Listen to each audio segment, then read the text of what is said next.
नमस्कार, मैं हूं पूजा। प्योर पटना में आपका स्वागत है। आज है 12 जून, दिन गुरुवार। आइए खबरों की ओर बढ़ने से पहले डालते हैं एक नजर आज की सुर्खियों पर। पटना को मिला पहला double decker flyover, traffic jam से राहत की शुरुआत। आईआईटी पटना में बनेगा फायर रिसर्च सेंटर। पटना में क्विक रिस्पांस व्हीकल से अब तुरंत होगा बिजली सप्लाई। बीएसईबी ने की 9वीं 10वीं की तिमाही परीक्षाओं की तारीखों की घोषणा। बिहार में रिकॉर्ड 8,303 मेगावाट बिजली खपत, गर्मी ने बढ़ाई मांग। चलिए अब बढ़ते हैं 21 बड़ी खबरों की ओर विस्तार से। पटना को मिला पहला double decker flyover, traffic jam से राहत की शुरुआत। बीते दिन मुख्यमंत्री नीतीश कुमार ने पटना के पहले डबल डेकर फ्लाईओवर का रिबन काटकर उद्घाटन किया। 422 करोड़ की लागत से बने इस 2.2 किलोमीटर लंबे फ्लाईओवर से गांधी मैदान से साइंस कॉलेज तक का सफर तेज और जाम मुक्त हो गया है। यह 3 स्तरीय ट्रैफिक व्यवस्था के साथ करीब 5 लाख लोगों को राहत देगा। फ्लाईओवर को तिरंगे और रंगीन लाइटों से सजाया गया है। मेट्रो कनेक्टिविटी भी प्रस्तावित है। इसके दोनों ओर सर्विस रोड, वाई जंक्शन और नॉइज बैरियर भी बनाए गए हैं, जिससे शहरी आवागमन सुगम होगा। धूमधाम से मना लालू यादव का 78वां जन्मदिन।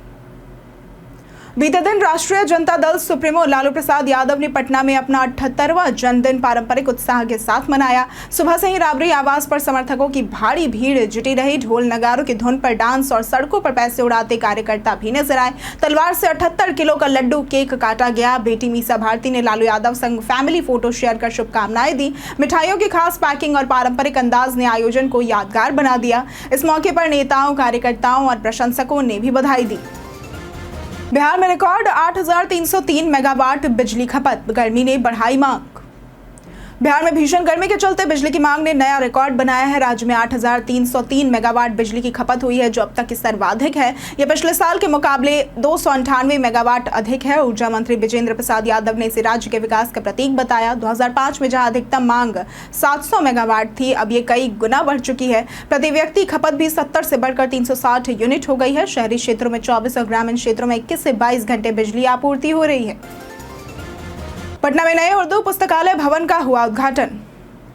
मुख्यमंत्री नीतीश कुमार ने पटना के अशोक राजपथ स्थित राजकीय उर्दू पुस्तकालय के नवनिर्मित भवन का उद्घाटन किया। 1938 में स्थापित ये पुस्तकालय उर्दू, हिंदी और अंग्रेजी भाषाओं में लगभग 40,000 पुस्तकों का संग्रह रखता है, जिसमें शायरी, इतिहास, विज्ञान, कानून और प्रतियोगी परीक्षाओं से जुड़ी किताबें शामिल है।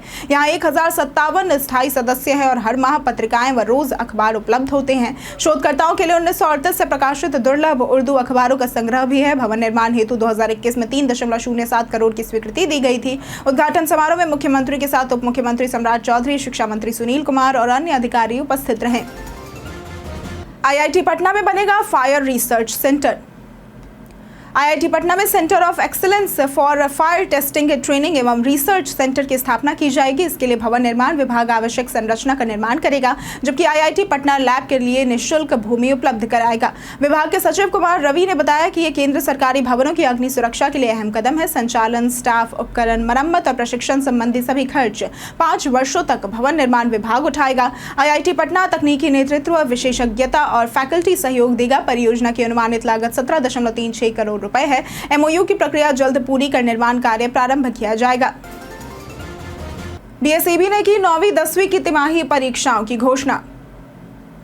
बिहार विद्यालय परीक्षा समिति यानी कि बीएसईबी ने कक्षा 9वीं और 10वीं की तिमाही परीक्षाओं की तारीखें घोषित की हैं। परीक्षाएं 26 से 28 जून तक 2 शिफ्टों में आयोजित होंगी। पहली शिफ्ट सुबह 9:30 से दोपहर 12:45 तक और दूसरी शिफ्ट दोपहर 2 से शाम 5:15 तक होगी, जबकि 27 जून को दूसरी पाली 4:45 तक चलेगी। सभी परीक्षार्थियों को प्रश्न पत्र पढ़ने के लिए 15 मिनट अतिरिक्त मिलेंगे। दृष्टिबाधित छात्र गणित की जगह गृह विज्ञान और विज्ञान की जगह संगीत की परीक्षा देंगे। परीक्षा कार्यक्रम में 26 जून को मातृभाषा व भारतीय भाषा, 27 जून को विज्ञान व सामाजिक विज्ञान और 28 जून को गणित व अंग्रेजी की परीक्षाएं होंगी। प्रश्न पत्र 13 से 18 जून तक उपलब्ध कराए जाएंगे। पटना में क्विक रिस्पांस व्हीकल से अब तुरंत होगी बिजली सप्लाई। पटना में अब ट्रांसफार्मर जलने या खराब होने की स्थिति में 30 मिनट के भीतर बिजली सप्लाई बहाल की जा सकेगी। इसके लिए क्विक रिस्पांस व्हीकल नामक नई तकनीक शुरू की गई है, जिसमें 315 केवीए का ट्रांसफार्मर पिकअप वैन पर लगा है और 11 केवी व एलटी लाइन की केबल जुड़ी हुई है। जले ट्रांसफार्मर के जम्फर हटाकर इसे अस्थायी रूप से जोड़ा जाता है। इसका सफल ट्रायल फुलवारी शरीफ और जक्कनपुर में हो चुका है। पेसू क्षेत्र में सालाना 3% ट्रांसफार्मर जलने की घटनाएं होती हैं, जिससे 24 से 48 घंटे की परेशानियां होती हैं। अब प्रत्येक डिवीजन स्तर पर इस वाहन को रखने की योजना योजना है, जिससे गर्मी में लोड बढ़ने पर भी त्वरित समाधान मिल सकेगा। 13 जून को खान सर करेंगे 30,000 छात्रों के लिए महाभोज का आयोजन।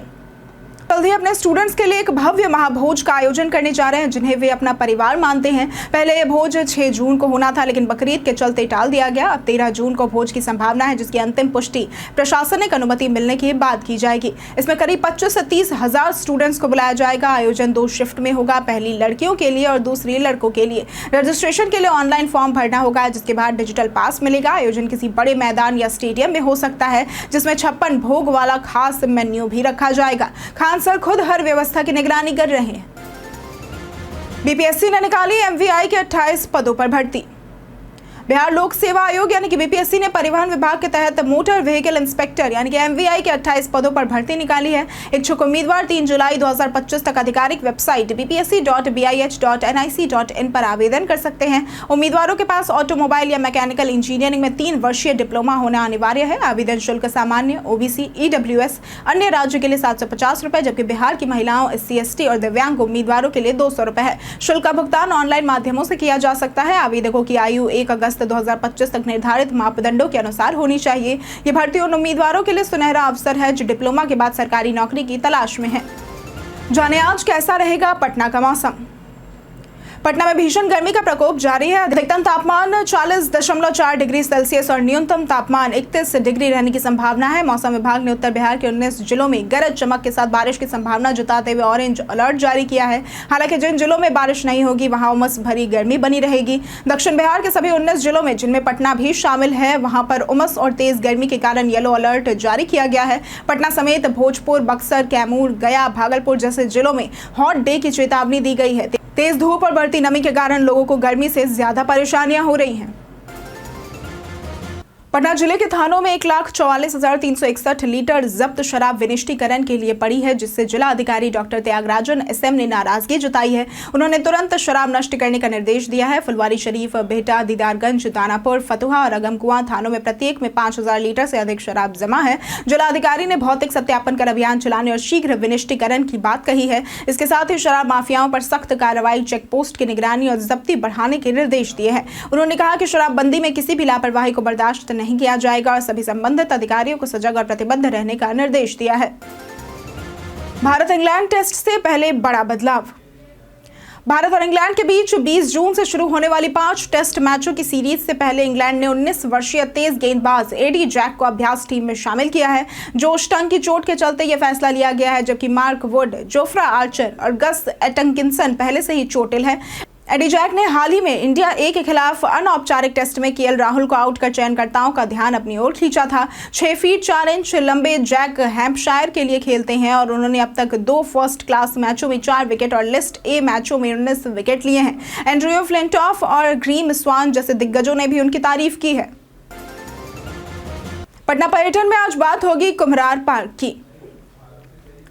कुम्हरार पार्क पटना का एक ऐतिहासिक स्थल है जो प्राचीन पाटलिपुत्र के अवशेषों का एक गवाह है। यहाँ खुदाई के दौरान 80 स्तंभों वाला एक विशाल हॉल मिला, जिसे पहले शाही दरबार माना गया था, लेकिन बाद में ये बौद्ध सभा हॉल सिद्ध हुआ जो सम्राट अशोक के काल का है। पार्क में स्थित मठ सह अस्पताल, जिसे आरोग्य विहार कहा जाता है, 4वीं-5वीं शताब्दी ईस्वी का है। यहाँ से धर्वांतरेह शब्द अंकित एक छोटा बर्तन भी प्राप्त हुआ जो प्राचीन चिकित्सा पद्धतियों की ओर इशारा करता है। कुम्हरार पार्क न केवल एक ऐतिहासिक स्थल है, बल्कि ये पाटलिपुत्र की गौरवशाली विरासत और बौद्ध संस्कृति के प्रभाव का भी प्रतीक है। नए कोरोना के मरीज, कुल संक्रमितों की संख्या हुई 64। किए गए पिछले 24 घंटों के आंकड़ों के अनुसार पटना में कोरोना संक्रमण के 3 नए मामले सामने आए, जिसमें कुल संक्रमितों की संख्या 64 हो गई है। इनमें 40 एक्टिव केस है। सभी नए मरीजों की जांच कंकड़बाग स्थित निजी लैब में हुई है, जबकि पीएमसीएच में अब तक किसी की जांच नहीं हो पाई है। देश भर में भी चिंता बढ़ी है। कर्नाटक में 2, दिल्ली में 1 बुजुर्ग की मौत हुई है। स्वास्थ्य मंत्रालय के अनुसार भारत में कुल 6,815 मरीज उपचाराधीन है, जिनमें केरल सबसे अधिक प्रभावित राज्य माना जा रहा है। कोरोना की वापसी ने एक बार फिर सतर्कता बढ़ा दी है। TRE 3 अभ्यर्थियों ने किया शिक्षा मंत्री का घेराव। पटना में मंगलवार को बीपीएससी टीआरई 3 के अभ्यर्थियों ने शिक्षा मंत्री सुनील कुमार का घेराव कर जोरदार प्रदर्शन किया। अभ्यर्थियों का आरोप है कि सरकार लंबे समय से सप्लीमेंट्री रिजल्ट जारी नहीं कर रही है, जिससे उनका धैर्य टूट गया। जब मंत्री बाकरगंज स्थित उर्दू पुस्तकालय के उद्घाटन कार्यक्रम से निकल रहे थे तो सैकड़ों अभ्यर्थियों ने उनकी गाड़ी को घेर लिया और उसके आगे लेट कर नारेबाजी की। उन्होंने पूछा कि जब मुख्य परीक्षा का रिजल्ट आ चुका है तो सप्लीमेंट्री क्यों नहीं। पुलिस ने हालात संभाले और मंत्री को सुरक्षा घेरे में निकाला। नाराज अभ्यर्थियों ने चेतावनी दी कि अगर जल्द रिजल्ट जारी नहीं हुआ तो राज्यव्यापी आंदोलन किया जाएगा। चुनाव के दौरान सभी डिजिटल ट्रांजैक्शन पर रहेगी खास नजर। पटना जिलाधिकारी डॉक्टर त्यागराजन एसएम ने चुनाव को स्वच्छ, निष्पक्ष और शांतिपूर्ण कराने हेतु सभी एजेंसियों को भारत निर्वाचन आयोग के निर्देशों का कड़ाई से पालन करने को कहा है। उन्होंने कहा कि 14 विधानसभा क्षेत्रों में संवेदनशील पॉकेट्स की पहचान कर सतर्कता बरती जाए। नकदी, बैंक ट्रांजैक्शन, फ्रीबीज, शराब, मादक पदार्थों व कीमती धातुओं पर नजर रखते हुए कठोर कार्रवाई की जाए। एलडीएम को संदिग्ध बैंक लेन देन पर रिपोर्ट देने का निर्देश मिला है। डिजिटल ट्रांसफर और करेंसी मांग में 20% से अधिक वृद्धि पर भी नजर रखने की बात कही गई है। सभी स्टेक होल्डर्स को मतदाताओं को प्रलोभन मुक्त मतदान हेतु प्रेरित करने को कहा गया है। व्यय अनुश्रवण कोषांग 24 घंटे क्रियाशील रहेगा। पटना के फेमस पर्सनालिटी में आज बात होगी अनुराग आनंद की। अनुराग आनंद एक भारतीय लेखक, कलाकार और कॉर्पोरेट पेशेवर है जिनका जन्म 2 नवंबर 1978 को पटना में हुआ। वे स्व सहायता, सामान्य कथा और ऐतिहासिक उपन्यासों के लिए प्रसिद्ध है। उन्होंने दिल्ली विश्वविद्यालय से अर्थशास्त्र में स्नातक और लाल बहादुर शास्त्री प्रबंधन संस्थान से पीजीडीबीएम किया। उनका कॉर्पोरेट अनुभव फार्मा, एफएमसीजी और वित्तीय सेवाओं में है। लेखन की शुरुआत 2004 में पिलर्स ऑफ सक्सेस से की। वे कई प्रतिष्ठित पत्रिकाओं में लिखते हैं, जैसे कि कॉर्पोरेट विस्पर्स नामक कॉलम से वे प्रसिद्ध हुए थे। उनकी पुस्तक टू हेल एंड बैक के लिए गीत भागा लिखा गया था, जिसे राम संपत ने गाया था। उन्हें 2016 में लाल बहादुर शास्त्री पुरस्कार, 2019 में HR 40 अंडर 40 और 2024 में ETHR world future skills award भी मिला है। पटना के अभिमन्यु सिंह की फिल्मी उड़ान। पटना के अभिमन्यु सिंह, जो कभी क्रिकेटर बनना चाहते थे और जिनके पिता उन्हें अफसर देखना चाहते थे, आज सिनेमा की दुनिया में खलनायक की भूमिकाओं से अपनी खास पहचान बना चुके हैं। बचपन पटना की गलियों में बीता, लेकिन सपनों ने उन्हें मुंबई पहुंचा दिया। गुलाल और मॉम जैसी फिल्मों से पहचान मिली। संघर्ष के दिनों में पत्नी सरगम ने साथ निभाया। आज 90 करोड़ की नेटवर्थ वाले अभिमन्यु साउथ से लेकर बॉलीवुड तक सक्रिय हैं और 2 करोड़ तक फीस लिया करते हैं। उनका जीवन असल में एक सच्ची प्रेरणा और बिहार की जिद का प्रतीक है। कई कारणों से दर्ज है भारत के इतिहास में आज की तारीख। हाईकोर्ट ने तत्कालीन प्रधानमंत्री इंदिरा गांधी को चुनाव में सरकारी मशीनरी के गलत इस्तेमाल का दोषी पाया था। आज के दिन भारत और पाकिस्तान को परमाणु परीक्षण के कारण G8 के देशों द्वारा ऋण नहीं देने का निर्णय लिया गया था। आज के दिन को बाल श्रम निषेध दिवस के रूप में भी मनाया जाता है। ऐसे पता करें आपके सिलेंडर में कितनी बची है गैस। आजकल रसोई गैस सिलेंडर का इस्तेमाल आम है, लेकिन खाना बनाते समय अचानक गैस खत्म हो जाना बड़ी समस्या बन सकती है। इससे बचने के लिए कुछ आसान घरेलू उपाय भी हैं। पहला, सिलेंडर पर गीला कपड़ा लपेटें। गीली जगह पर गैस मौजूद होती है। दूसरा, गैस फ्लेम का रंग देखें। नीली फ्लेम अच्छी गैस मात्रा, पीली या कमजोर फ्लेम गैस खत्म होने का संकेत देती है। तीसरा, सिलेंडर का वजन महसूस करें। हल्का लगे तो गैस कम है। ये तरीके तकनीकी उपकरण के बिना भी सिलेंडर की स्थिति बताने में मदद करते हैं और समय रहते नया सिलेंडर मंगवाने में सहायक साबित होते हैं। अटल सभागार में कुशवाहा समाज की बैठक का हुआ आयोजन।